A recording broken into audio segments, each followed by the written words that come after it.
Hey, you guys. Today we're going to talk about the Black Ink Crew Chicago Season 1, Episode 5.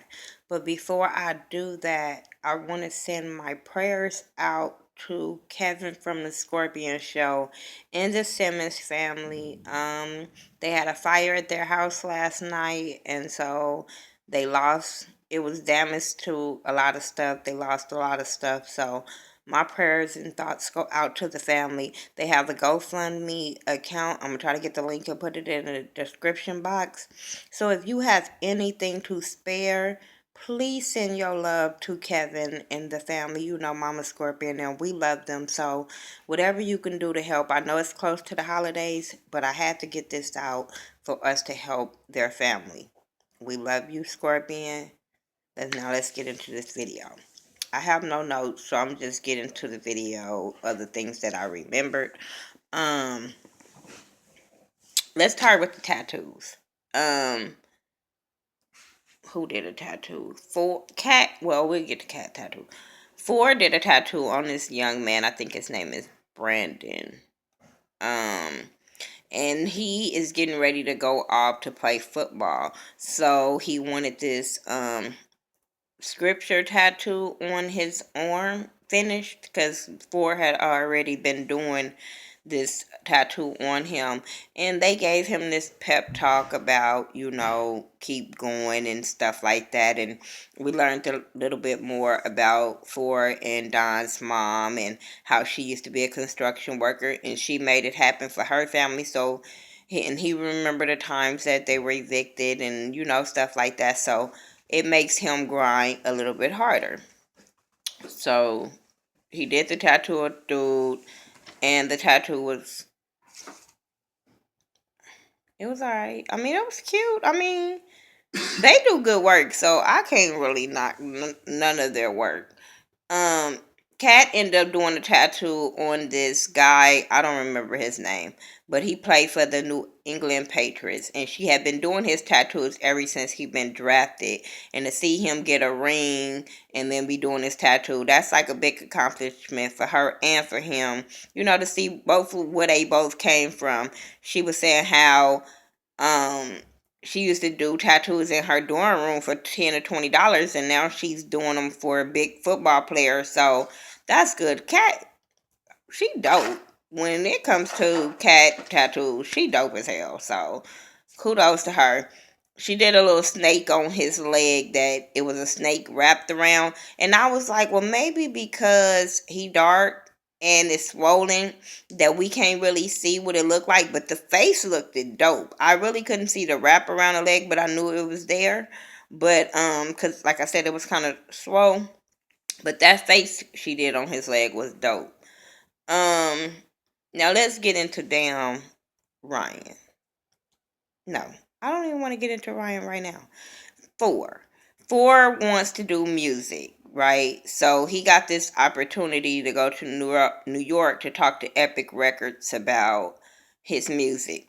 So he has this meeting with Epic Records, and the guy basically tells him, like, find your lane of what kind of music you want to do. Because even the music that Phor was playing, I was like, okay, it's cool for the local scene, but it don't look like nothing that would get bomb airplay. You know what I'm saying? Unless it's like internet radio. And no shade to internet radio, because that's basically what I listen to. So hey, we got some people that'll play your shit out here in Vegas. That's all I'm saying. But yeah, so he gave him some good pointers. That I think he gave him some good pointers. And I like how Ford didn't react all like, oh, you don't want to work with me like that, because the man didn't say that. The man was just like, find what your niche is and keep sending me music, especially when you doing tattoo and you doing music. Find out exactly what you want to do, but in the process, still continue to send music. And so Ford took that as constructive criticism, and he took that and said, okay, that's cool. So I was like, that's cool. Because some dudes, they be getting all up in their feelings when somebody don't want to work with them. But I was like, and I was feeling just like Ford was feeling when he was like, shit, it was a big opportunity just to get a meeting with a company like Epic, especially being a young dude from the hood of Chicago. So, hey, At least you got that far. It's some people can't even get a meeting with the local people out in a city. So, um, but now let's get to Ryan. Okay, it starts off the show with Kat and Kat and Van. Don't want to get them nowhere mixed up. But Kat and Van is sitting there talking about Ryan's actions at the party the night before or whatever. And they was just like, we can't have that type of shit. And they can, when he finally comes in, Kat just immediately goes in. I was like, well, damn, okay, we gonna just start it off with no problem, okay. But she goes in about, his actions, and he basically didn't really want to take ownership for the way he reacted, and he was talking about everybody grown, and I'm sitting there like, but everybody grown, but you the one was acting crazy. And I like how Van put him like basically in his face, like, you can't be doing that. Because basically what Van was telling him was, you can't be doing that. My dude, I will fuck you up, but you my homeboy and I really don't want to. So you need to calm that shit down and act like a grown ass man. Cause that's basically what Van was telling him. Like, I ain't gonna play this shit with him. But I did. But Van kind of put me in a place where he was leaving Kat to drive by her damn self, because I guess because that's his boss. He really was like, man, I ain't even finna go there. Or he felt like, shit, why go there and we ain't gonna get the outcome we want. Maybe that's probably why he didn't say nothing. But it felt like once Kat went in and he was going in on Kat, he was leaving. Van was just sitting there like, this ain't my damn argument. But I was like, but you agree with her. Don't leave her by her damn self. You agree with what she's saying, because he need help. And that's basically what she told him. He need to talk to somebody. Ever since he lost his sister, he been wilding out, and he been wilding out on Charmaine. He been wilding out, and he lost his voice. All of this, he been wilding out. I got a problem. Yeah, he didn't talk to somebody, because he feel like everybody is just walking out on him and not just following their dreams. And I be like, who wants to be somebody's employee for the rest of their life? I don't know. Nobody goals and dreams and stuff is to be somebody's employee for the rest of their life. You're going to always be the owner of that shop. So you can be able to fire them at any given time, especially when you be on your period, like you be acting these last couple episodes. So, dude, like, I don't understand why he feel like if they move up, they're leaving him. Like, he got mad at Phor for that. He got mad at Kat for that. And I'm like, what do they supposed to do? Like, I didn't get that. And this is why I'm trying to work on my own brand. Because I don't have time to be building somebody else's brand up for the rest of my fucking life. That just don't work for me. Nope. I don't want to make somebody else some money for the rest of my life. And then when I get 50 years into the company, y'all can still fucking fire me. So fuck what Ryan was saying, and I didn't understand that. Then it seemed like he got that boy got issues. He got issues with his sister being murdered. He got issues of his mom being kicked out the house by his daddy. And then he sat down and talked to his mom about his issues with Kat, but his mama was basically saying it wasn't like that, and maybe he's saying it wrong or whatever. And he basically was saying how his dad told him, he said, one thing I can remember is when my dad told me, if your mom comes back, don't open the door.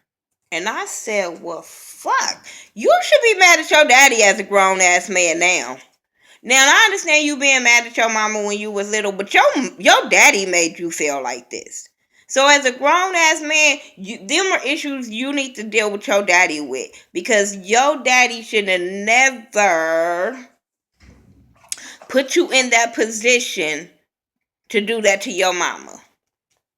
He should have never put you in that position to do that to your fucking mama. Ever. I hate when parents put their kids in the middle of they fucking drama and beef. It's not the kids fucking. So that's who his dealings should be with, but it's not. It's with his mama. He feel like his mama abandoned him, but she say it's not like that. You don't know the situation, and a lot of the times kids don't know the situation. They just know the parents broke up, but then that's where parents need to be parents and really sit these kids down and explain to them, like, I'm not abandoning you. I'm just going to live here. Daddy going to live here.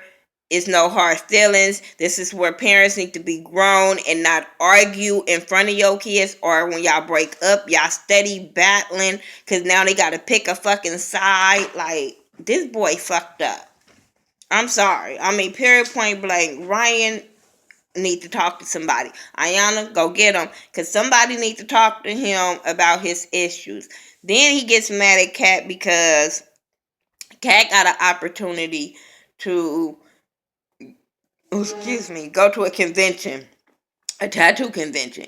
She invited them 7 months prior, but they all was too busy or didn't want to do it for stupid ass reasons. So she paid her $900 to go to this convention.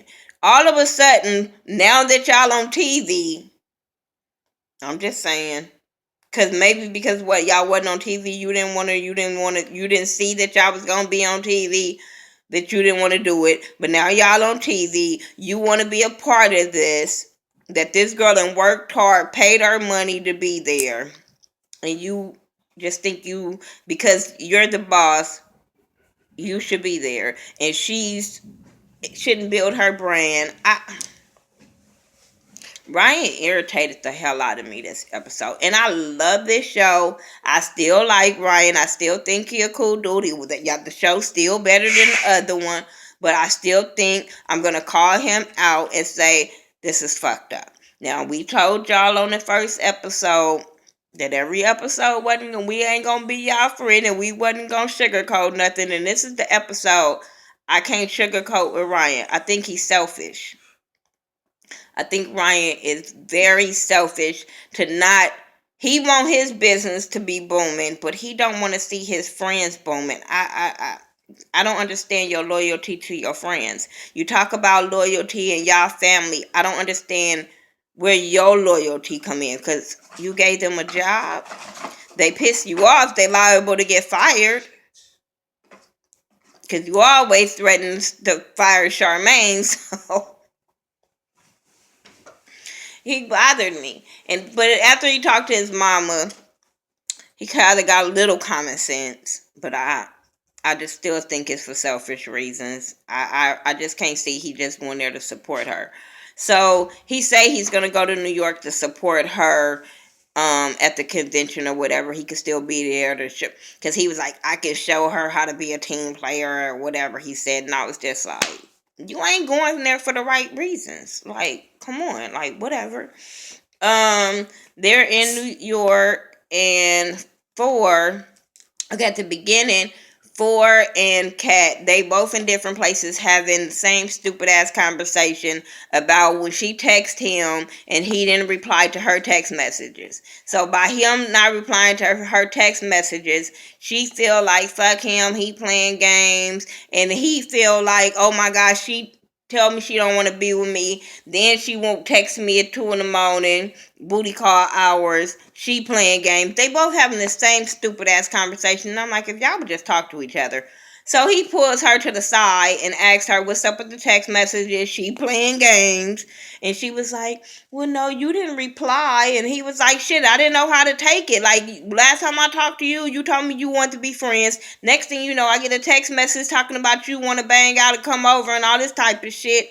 I don't know how to take that, and I really have feelings for you, and I really respect you. And I said, yeah, he do must really like this girl, but if you don't, I think I might want to come to Chicago and slap the fuck out of you if you do this girl on national TV like this, and then after this go off y'all and broke up. I'm gonna be kind of mad, because I'm gonna be like, why'd you do her like that, and you knew her guard was up. I'm just saying. But she let her guard down. They planned to go on a date. They went on a date in New York. She was giggling. She was nervous. They feed each other food. Okay. Next thing you know, she got to get real drunk to calm down. And I'm like, I don't. Now I didn't. Yeah, I did. Cause I was to say I didn't mind them fucking the first date, but yeah, I did. But I don't want to be drunk. I don't want to have to get drunk to have sex with you for the first time. I don't want to have to get drunk to loosen up to be with you. I want to be able to have a clear mind to know what we getting ourselves into. And I felt like she played herself out on national TV to fuck him the first, well, not the first date, second date, still don't matter. But the first official real date, like, that wasn't a good look. I was glad that they finally got together. I didn't want them to go bang it out on TV though. But I was glad that they finally did just stop playing these stupid ass games. They were playing that dumbass game at the table where she was took the drink and she was like, I want to get to know you better or some shit, and I want to take you back to my place. And he was like, what you want to do? What you think I want to do? What you want to do? What you think I want to do? I was like, oh my God, how old are we? Like, fuck, like, Phor, why are we playing this game? Because I would have been at the point like, boy, I ain't got time for this shit. Never mind. I don't do nothing. Because I was just like, why do he keep saying this? Like, but that's basically what all happened on Black Ink Crew Chicago. I told you I didn't have no notes. I was just going to say what I remembered. We didn't have Don and Crazy Ass Ashley on this episode like that. So, but we're going to have them next week. And next week, when I say I can't wait for next week, y'all don't understand how I want to see Sky go at it. Sky from Black Ink Crew New York, because they're in New York, so they're gonna party with them next episode. And Sky is gonna go at it with Ryan. I said, oh my God, he not ready. He not ready. The girls in his shop is prissy girls. Sky a hood bitch. And but I didn't understand why like Caesar and them didn't get her. Cause I'm like, y'all, I'm like, get y'all girl, like that's, cause if he hit her, y'all gonna be mad. Cause that bitch was all in his face. But I was like, oh yeah, Sky the wrong one. She not Charmaine in them. That one is the Then we see Don go at Charmaine again like a little bitch that he is. I told you, I like everybody on there, but when you go at women, I just can't respect that. So yeah, I'm gonna call them all kind of bitches next week. So be prepared. Anyway, that's my review for Black Ink Chicago season 1, episode 5. I'll be having to think about like what episode. Episode 5. Make sure you follow me on all social media sites by the Ghetto View, THA, not THE. Make sure you go check out the GoFundMe for the Scorpion Show with Kevin and the family, and send them your prayers and all that through all social media sites at the Scorpion Show. And yeah, we gotta look out for our own. We really do. So yeah, I'll talk to you guys later. Peace out.